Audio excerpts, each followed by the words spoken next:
आज के इस वीडियो में डिस्कस करेंगे कि अगर मान लो आपको इंटरव्यू देना स्टार्ट करना कुछ टाइम बाद, ओके, और आप जॉब सर्च कर रहे हो, तो पहले क्या-क्या पढ़ेंगे, देन क्या स्टेप्स फॉलो करते हैं, सारी चीज़ें इस वीडियो के अंदर हम देखेंगे, ओके।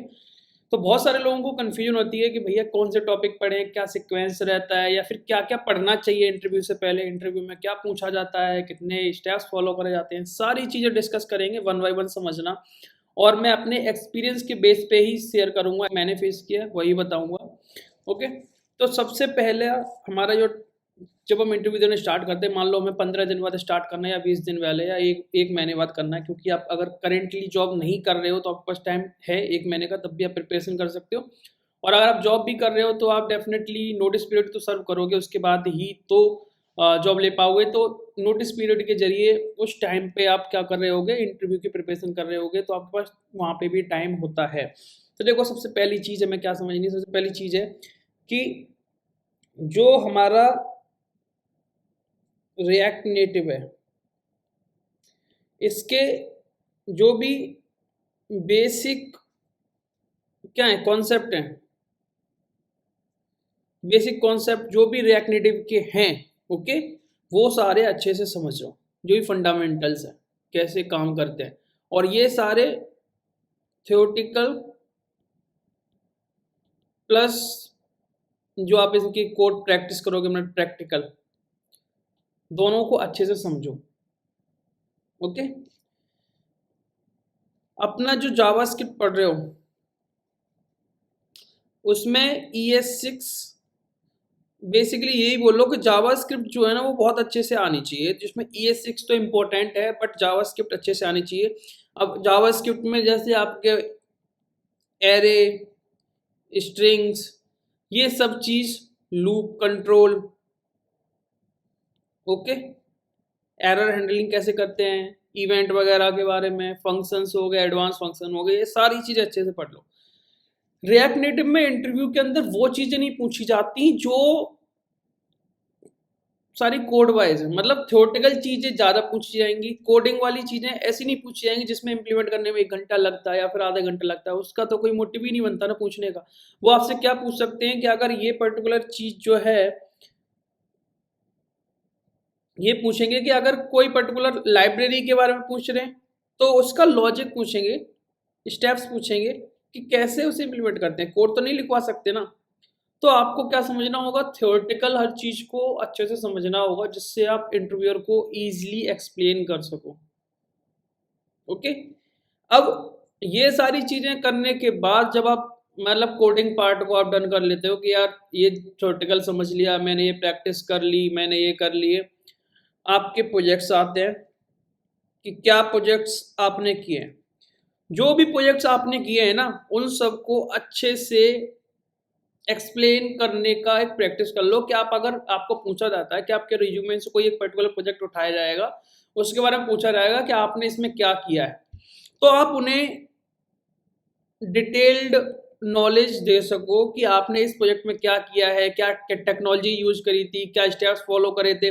और एक चीज और मैंने देखी है कि अब तो ये चीज पूछी जाती है कि आप जब इस प्रोजेक्ट को कर रहे थे तो उस प्रोजेक्ट के अंदर ऐसी कौन सी चीज आपसे आपने फेस की थी जिसमें ज़्यादा टाइम लगा था या आप स्टक हो गए थे, तो उस उस पर्टिकुलर फीचर को फिर आपने कैसे इम्प्लीमेंट किया, अगर आप स्टक हो गए थे तो उसमें कैसे हेल्प मिली आपको, आपने ओवरकम कैसे किया, ओके। तो ये चीज़ भी आजकल बहुत ज़्यादा पूछी जाती है कि क्या सबसे टफ चीज़ थी, क्या सबसे ईजी थी उस प्रोजेक्ट के अंदर, आप कितने लोग काम कर रहे थे उस प्रोजेक्ट के अंदर, आपका रोल क्या था।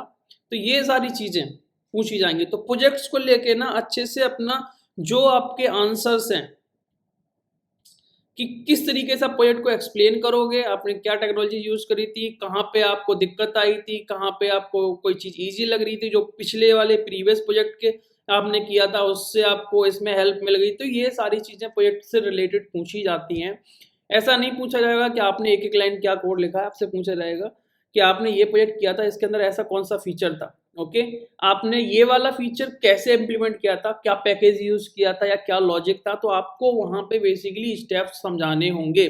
जैसे हम बोलते हैं कि जैसे हम कोडिंग करते हैं तो हम एक सूडो कोड लिख देते हैं ना, जैसे आप अगर आप DSA वगैरह पढ़ते होगे तो वहाँ पे सूडो कोड में क्या स्टेप्स वगैरह फॉलो करते हैं ना कि मतलब पर्टिकुलर कि ये चीज़ करने के लिए हम ये चीज़ करेंगे, ये स्टेप्स फॉलो करेंगे, है ना।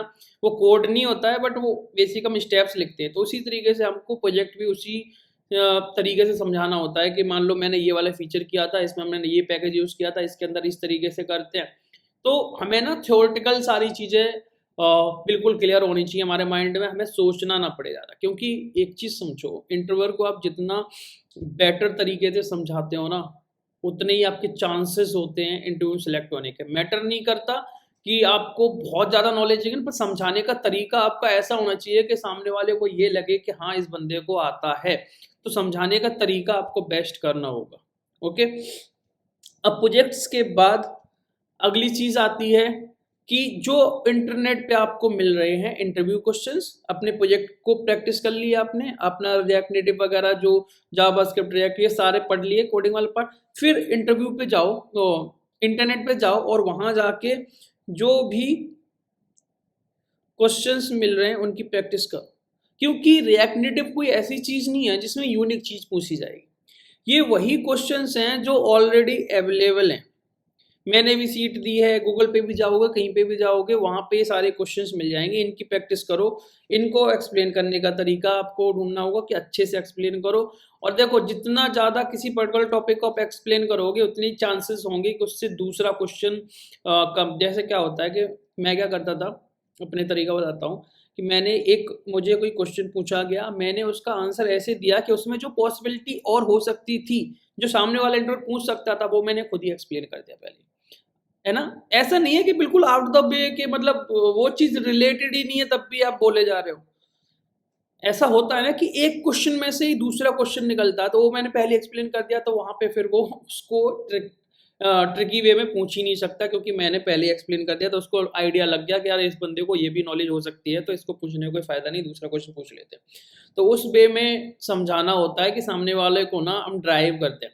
इंटरव्यूअर को आपको ड्राइव नहीं करना है, मतलब बेसिकली इंटरव्यूअर आपको अपनी डायरेक्शन में ना ले जा पाए, आपको इंटरव्यूअर को अपनी डायरेक्शन में लेके जाना है, तो उसी हिसाब से एक्सप्लेन करते चलना है और आगे बढ़ते चलना है। ठीक है, अब आपने क्या करा, कॉन्सेप्ट्स पढ़ लिए सारे, रिएक्ट नेटिव वगैरह, जावास्क्रिप्ट सब समझ ली। आपने प्रोजेक्ट्स को जो आपने किए हैं उनको अच्छे से एक्सप्लेन करने का तरीका समझ लिया कि हाँ, मुझे ऐसे एक्सप्लेन करना है, यही चीज़ें बताएंगे। उसके बाद इंटरनेट पे जो भी क्वेश्चंस वगैरह पढ़े हैं उनको समझ लिया। अब क्या है, अप्लाई करना स्टार्ट कर दो जॉब को। ओके, अब अप्लाई करने का मतलब ये नहीं है भाई कि आपने पढ़ लिया सब कुछ। अप्लाई करते करते जो भी आपके इंटरव्यू के अंदर, है ना, जो क्वेश्चंस पूछे जा रहे हैं उनको नोट डाउन करना है आपको। नोट डाउन का मतलब ये है, देखो आप पेन पेंसिल से नोट डाउन नहीं कर पाओगे, बस जस्ट ट्राई टू रिमेम्बर कि क्या चीज़ें पूछी गई थी। तो अगले अगले इंटरव्यू में डेफिनेटली हो सकता है कि वही क्वेश्चन आए, तो आप क्या करते चलोगे, जितने भी इंटरव्यूज देते जाओगे उनमें क्वेश्चंस पूछे जाओगे, उनको प्रिपेयर करते जाओ। जैसे जैसे प्रिपेयर करते जाओगे, एक टाइम ऐसा होगा कि अगर आपके 4-5, देखो रिजेक्शंस तो मिलते हैं, इसको एक अच्छी तरीके से एक्सेप्ट करो, रिजेक्शंस मिलते हैं, तो जैसे जैसे आप रिजेक्ट होगे आपको क्वेश्चंस पता लगते जाएंगे और आप उन्हें प्रिपेयर करोगे तो नेक्स्ट इंटरव्यू में हेल्प मिलेगी। और ये 2-4-5 इंटरव्यू का तो ऐसा होगा कि आपको सारे कॉमन क्वेश्चंस मिलने लग जाएंगे कि यार ये तो पिछले में पूछा था, ये तो पिछले में पूछा था, तो आप उनको प्रिपेयर करते जाओगे तो फिर क्या है, आपको अपने आप से जो है ना आपके इंटरव्यू क्रैक होने लग जाएंगे। आपके इंटरव्यू क्रैक होने लग जाएंगे। और यहाँ पे भी ऐसा होगा कि देखो, एक चीज़ के लिए हमेशा रेडी रहना है इंटरव्यू के अंदर कि जो होता है ना, डिमोटिवेशन फील होती है। कुछ कुछ इंटरव्यूअर्स ऐसे होते हैं जो आपको अपनी नॉलेज दिखाएंगे। ओके, तो उस केस में आपको ऐसा लगेगा कि कुछ आता नहीं है आपको, तो उस चीज़ के लिए ये मत सोचना कि आपको कुछ नहीं आता उस टाइम पे। ओके, अगर 1-2 इंटरव्यू ऐसे जाते हैं, जस्ट इग्नोर करो उनको और जस्ट जो अपना पाथ फॉलो कर रहे हो उसको फॉलो करते जाओ। और सेम चीज़ याद रखना कि जो भी इंटरव्यूज पूछे जा रहे हैं, इंटरव्यू के अंदर जो भी क्वेश्चन पूछे जा रहे हैं, उनको अपने यहाँ पे नोट डाउन करके रखो कि यार ये वाला लास्ट टाइम पूछा गया था, इसको प्रिपेयर कर लेते हैं। मैंने एक चीज़ हमेशा से फेस करी है इंटरव्यू के अंदर कि मैंने बहुत ज़्यादा कुछ प्रिपरेशन नहीं की, बट जो भी इंटरव्यू में क्वेश्चंस पूछे जा रहे हैं मैं प्रिपेयर माइंड में करके जाता हूँ कि मुझे 5-6 इंटरव्यू स्टार्टिंग के तो फेल ही होना है एक तरीके से। अगर हो जाएगा तो बेटर है, सिलेक्शन नहीं होगा तो 5-6 मैं फेल होऊंगा, और उनमें जो भी क्वेश्चंस पूछे जाएंगे उनको मैं प्रिपेयर करूंगा, और जो पहले से प्रिपेयर हैं वो तो हैं ही। तो उस केस में फिर मुझे काफ़ी हेल्प मिलती है, और ऐसे ही करके मेरे 4-5 इंटरव्यू होगा तो हमेशा मतलब 7वां-8वां इंटरव्यू तो 100% क्रैक होगा ही होगा, क्योंकि मैंने प्रीवियस इंटरव्यू को अच्छे से सीरियस मोड में मैंने प्रिपेयर किया। ऐसा नहीं कि यार मैंने बस ए भाई। तो ये चीज़ हमेशा याद रखना, प्रीवियस इंटरव्यू बहुत हेल्प करते हैं। ओके, अब बात करते हैं कि जैसे आपका इंटरव्यू क्रैक हो गया, बात आती है सैलरी की, पैकेज कैसे मांगोगे। तो देखो, सैलरी पैकेज बहुत सारे फैक्टर्स में डिपेंड करती है, आप किस लोकेशन पे हो ये भी बहुत मैटर करता है, क्योंकि नोएडा लोकेशन की सैलरी अलग है, गुड़गांव की अलग है, बैंगलोर की अलग है, पुणे की अलग है ना, और चेन्नई वगैरह की अलग है। तो अलग अलग लोकेशन पे सैलरी डिपेंड करती है, वहाँ के एम्प्लॉयज़ को उसके हिसाब से सैलरी पे की जाती है, तो वो फैक्टर अलग है। दूसरा फैक्टर होता है कि आप कितने कॉन्फिडेंट हो, आपके अंदर स्किल्स क्या है। ओके, आपकी जो स्किल्स क्या है, और आप फिर आपका डिपेंड करता है लास्ट सैलरी। अब ऐसा है कि किसी का पैकेज 3 लाख का लास्ट सैलरी, तो अगला वो डायरेक्टली 11 या 15 नहीं बोल पाएगा। छोड़ देखो, ऐसी कंपनियों में जहाँ पे एक ओपन पैकेज होता है किसी पर्टिकुलर प्रोफाइल के लिए वो बात अलग है, पर जहाँ पे ओपन पैकेज नहीं होता है उस केस में क्या होता है कि आपकी लास्ट सैलरी बहुत मैटर करती है। तो यहाँ पे आप क्या कर सकते हो, आपका जैसे एक्सपीरियंस है 1 ईयर, ओके, और आपका पैकेज मान लो 3 का था, तो आप 3 से अगर 2 में जा रहे हो तो मैं बोल सकता हूँ कि आप जो मैं मतलब आप मिनिमम जायज़ जो होता है वो 6 तक तो जा सकते हो। ओके, 6 तक तो जा सकते हो सेकेंड ईयर के लिए, इतना तो जा सकते हो, कोशिश करोगे, क्योंकि देखो बिलो 10 लाख जो है ना वो वेरी करता है, वो किसी बंदे को सेम ही एक्सपीरियंस में ज़्यादा मिल जाएगा, किसी को सेम एक्सपीरियंस में कम मिलेगा, क्योंकि वहाँ पे बात कर रहे हो कि नेगोशिएशन की। बट आगे का मेरा फॉर्मूला वही रहता है कि जो आपका ईयर है उसमें मल्टीप्लाई 3 जो होगा वो मिनिमम होना चाहिए, और ईयर मल्टीप्लाई बाई 5 करोगे, ये हमारा एक बढ़िया पैकेज बोला जाता है। जैसे मैं बोलूँ 3 साल वाले बंदे का, अगर 3 साल वाले बंदे का 15-16 लाख का है ना, 15 लाख का 3 साल वाले का, तो वो सही पैकेज बोला जाएगा, वो अंडरपेड नहीं बोला जाएगा। ओके, अंडरपेड नहीं बोला जाएगा, मेरे हिसाब से तो यही है। तो ये चीज़ लेके आप चलनी है। नेगोशिएशन जो पार्ट है ना, उसमें कॉन्फिडेंस जब आता है, जब आपकी स्किल्स अच्छी हैं, आपको लगता है कि आप उस लायक हो, तो आप अपने आप से नेगोशिएट अच्छे से करोगे, सैलरी अच्छी मांगोगे। पर आप अगर यहाँ पे डरोगे नेगोशिएट करते टाइम पे, तो हो सकता है कि आपको कम सैलरी में मान जाओ, और जो एचआर होती है ना, जो एचआर है उससे आपको बात करना है, तो उसका जो बजट होता है ना वो हमेशा आपकी प्रोफाइल से अच्छा खासा ज़्यादा होता है, तो आपको उसी हिसाब से नेगोशिएट करना है। ऐसा नहीं है कि आपने मांग दिया 10 लाख, वो आपको लग रहा है यार कहीं ज़्यादा तो नहीं मांग दिया। भाई डेफिनेटली अगर आपको 10 लाख 12 लाख बोला जा रहा है ना प्रोफाइल के लिए, तो उसका बजट कम से कम 15 लाख होगा, तो वहाँ पे आप नेगोशिएट अच्छे से करो, ठीक है। और बाकी तो यही है। अगर आपको लगता है कंपनी, पहली इंटरव्यू अगर आप क्रैक करते हो और अगर आपको सिलेक्शन होता है पहली कंपनी में, अगर आपको लगता है, सारे फैक्टर देख लेना कि लोकेशन क्या है, टाइमिंग क्या है ना, सारी चीज़ें देखने के बाद अगर आपको ठीक लगे तो एक्सेप्ट करो, अदरवाइज साथ में और इंटरव्यूज़ दो और उसमें सेलेक्ट कर लो, ठीक है। तो यही प्रोसीजर होता है, इसके अलावा कुछ नहीं है। टॉपिक्स की बात हमेशा से वही रही है कि देखो टॉपिक्स मैंने बहुत बार बताए हैं, वही टॉपिक्स पूछे हैं, उनके अलावा ऐसा कोई नहीं रिएक्टिव में कि बहुत अलग जाके। डीएसए बहुत सारे लोग सोचते हैं कि डीएसए पढ़ाई जाएगी कि नहीं जाएगी, तो देखो डीएसए की बात ऐसी है कि डीएसए यहाँ पे ऐसा नहीं है कि डीएसए में आपको घुसना है। जावास्क्रिप्ट की बात है तो जावास्क्रिप्ट के अंदर एरे, अपने जो ऑब्जेक्ट्स हैं, एडवांस फंक्शंस हैं, एरे के मेथड्स हो गए, स्ट्रिंग्स के मेथड्स हो गए, ये सब चीज़ें बेसिकली पढ़ी जाती हैं, है ना।